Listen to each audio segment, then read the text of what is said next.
Olá, meu nome é Aldo Lucion, eu sou professor do Departamento de Fisiologia do Instituto de Ciências Básicas da Saúde da Universidade Federal do Rio Grande do Sul.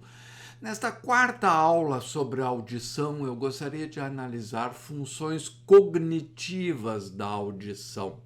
Inicialmente, eu faço um resumo da aula e, posteriormente, cada ponto será analisado mais detalhadamente. Então, vamos lá!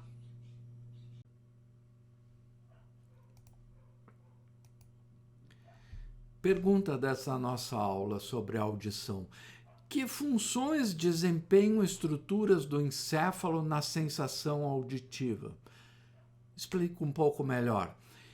A sensação auditiva envolve receptores que enviam informações para várias estruturas encefálicas que processam essa informação sensorial, dando origem à sensação auditiva. Mas o receptor auditivo, as células receptoras auditivas lá na cóclea, também recebem vias efetoras eferentes originadas do nosso sistema nervoso central. Como se dá esse equilíbrio, como se dá esse balanço entre a função sensorial e a atividade efetora do sistema nervoso central sobre a célula receptora lá na nossa cóclea. Neste quadro aqui eu mostro as estruturas encefálicas envolvidas na sensação auditiva e os vários elementos que nós vamos discutir na nossa aula de hoje. Peço a atenção de vocês a eles.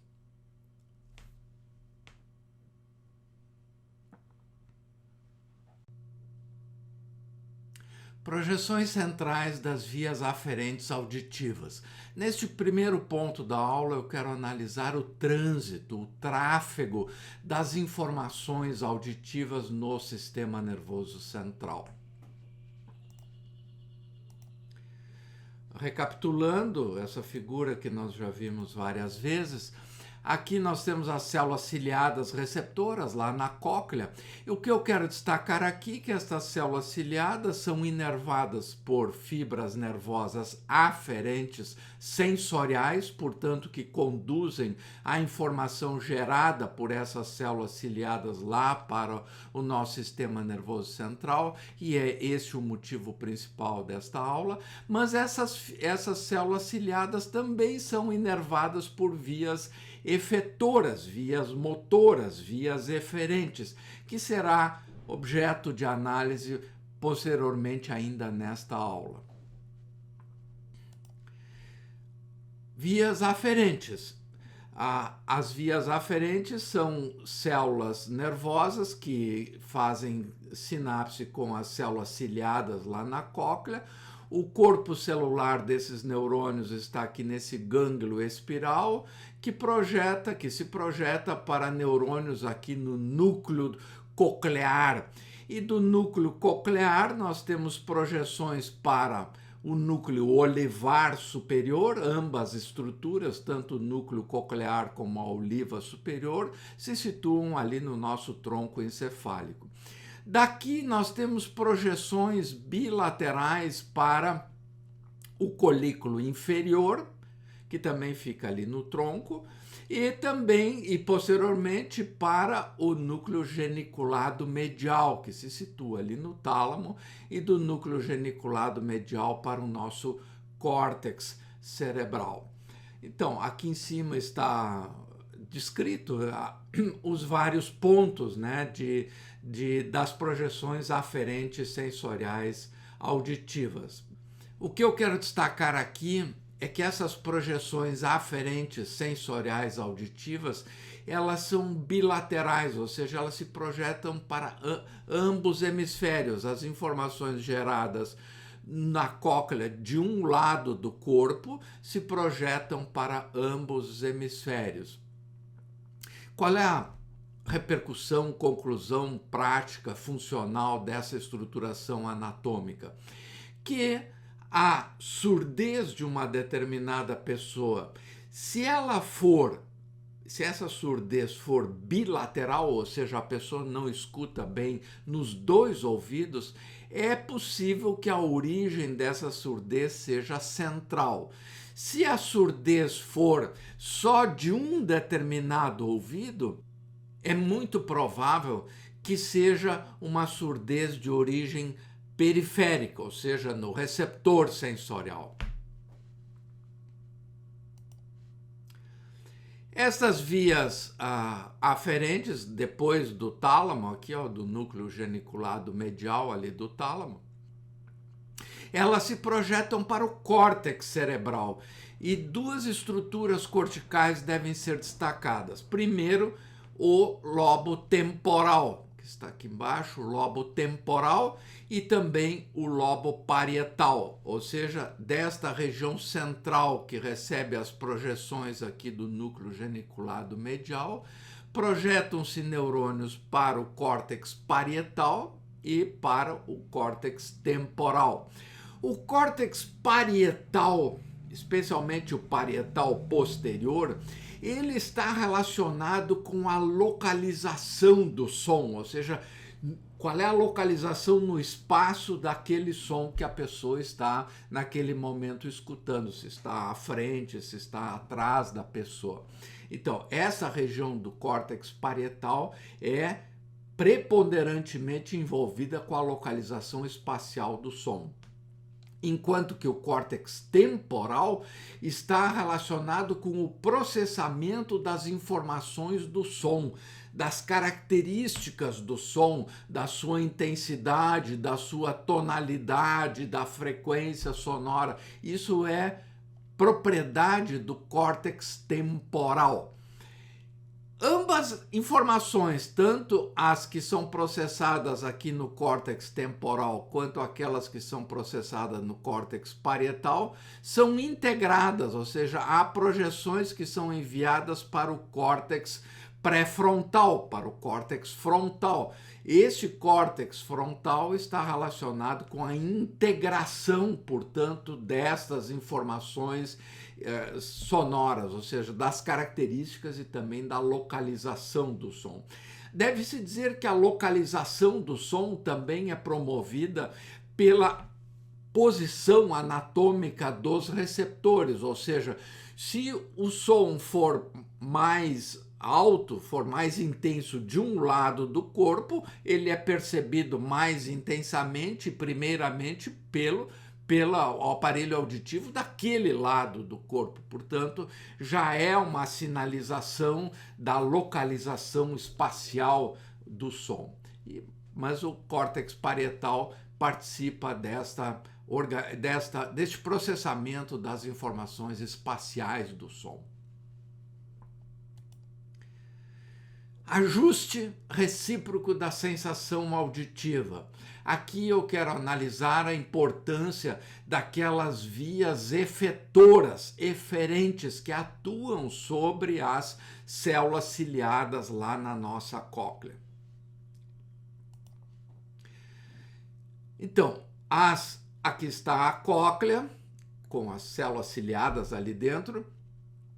Nós temos vias aferentes, que nós acabamos de analisar com certo detalhe, que se projetam aqui para o núcleo coclear. O núcleo coclear também se projeta para a oliva superior. Da oliva superior nós temos projeções lá para o colículo inferior e posteriormente para o geniculado medial e finalmente ao córtex cerebral. No entanto, aquelas células ciliadas que estão aqui na cóclea, aqui na rampa média da cóclea, sobre a membrana basilar, estas células ciliadas recebem uma inervação efetora, uma inervação eferente, cujos corpos celulares desses neurônios que inervam as células ciliadas do ponto de vista eferente, esses corpos celulares se localizam aqui no complexo olivar superior.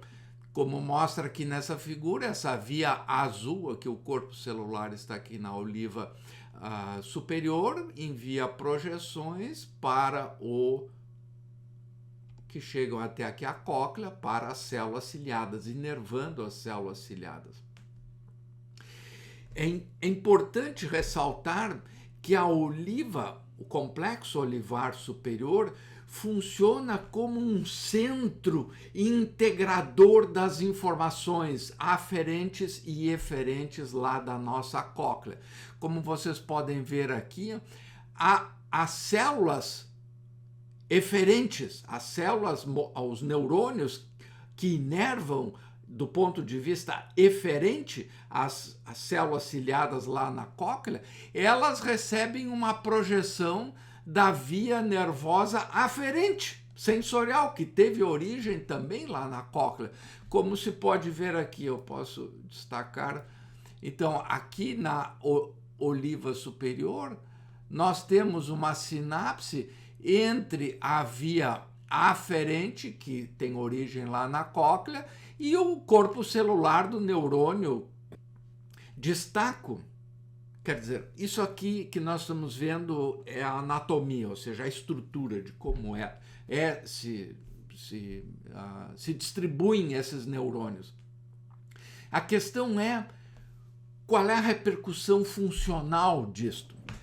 Ou seja, por que há essa ligação entre a via aferente sensorial, que tem origem lá nas células ciliadas, com a via eferente efetora, que irá também atuar sobre as células ciliadas. A oliva superior, ela funciona como um centro, como uma estrutura que modula, altera, aumenta a sensibilidade daquelas células ciliadas lá na cóclea.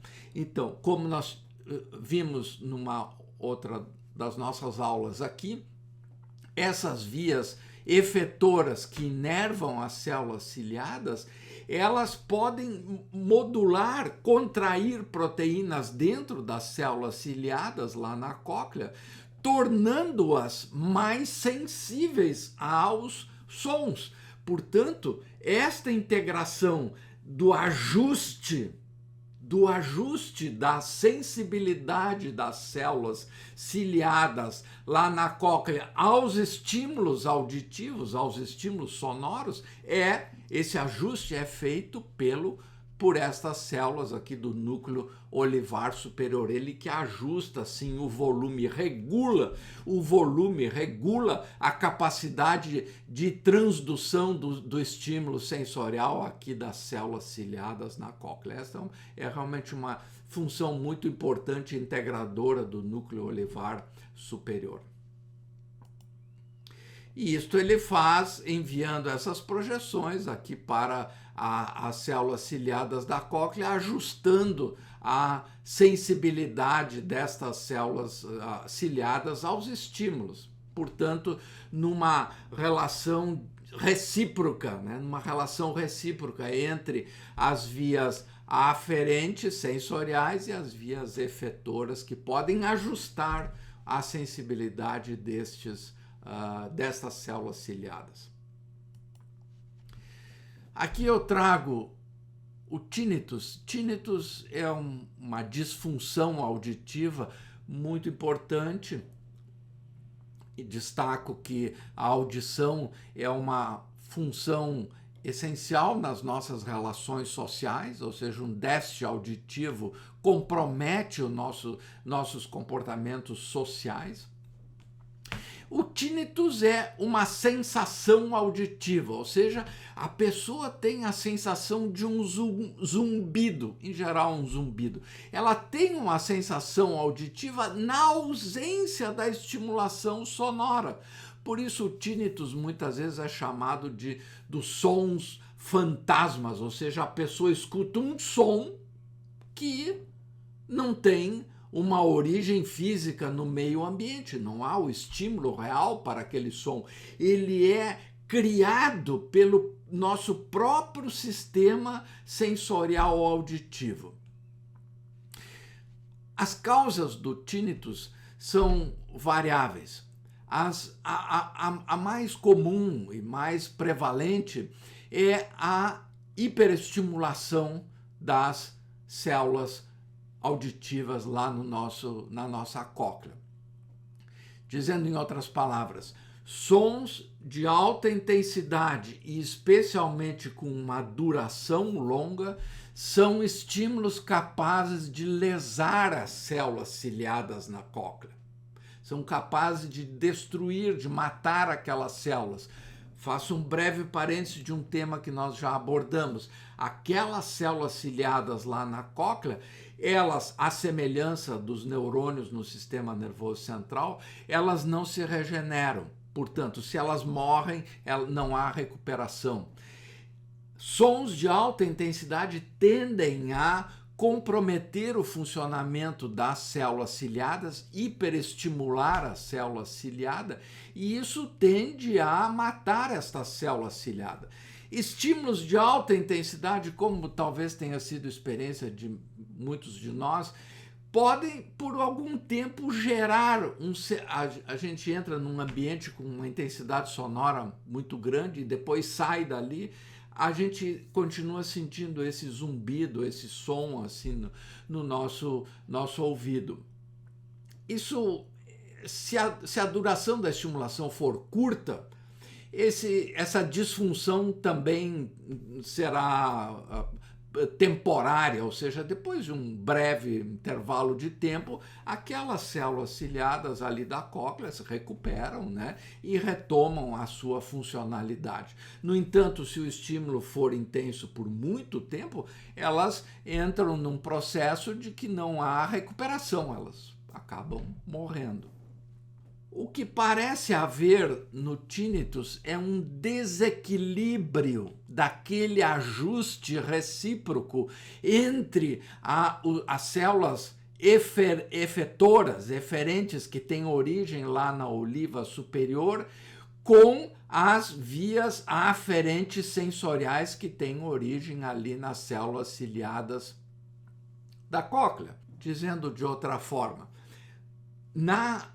no tinnitus há, ou pode haver, a lesão, morte de células, ou seja, uma redução do número de células receptoras auditivas. O que a oliva superior faz neste caso? Ela aumenta a sensibilidade para compensar aquela perda de receptores auditivos. A oliva superior acaba aumentando a sensibilidade das células ciliadas que restaram. Mas essa tentativa de ajuste pela oliva superior acaba hiperestimulando aquelas células ciliadas, que aliás são poucas, que acabam sobrando ali, e elas acabam gerando um som, que é processado pela... quer dizer, acabam gerando não um som físico, mas sim a sensação sonora, a sensação auditiva. Que é o que essa figura aqui assim, mostra, que há este círculo virtuoso entre a entrada sensorial e o processamento aqui por estruturas lá no tronco encefálico, especialmente a oliva superior, que corrige a sensibilidade da célula ciliada aos estímulos.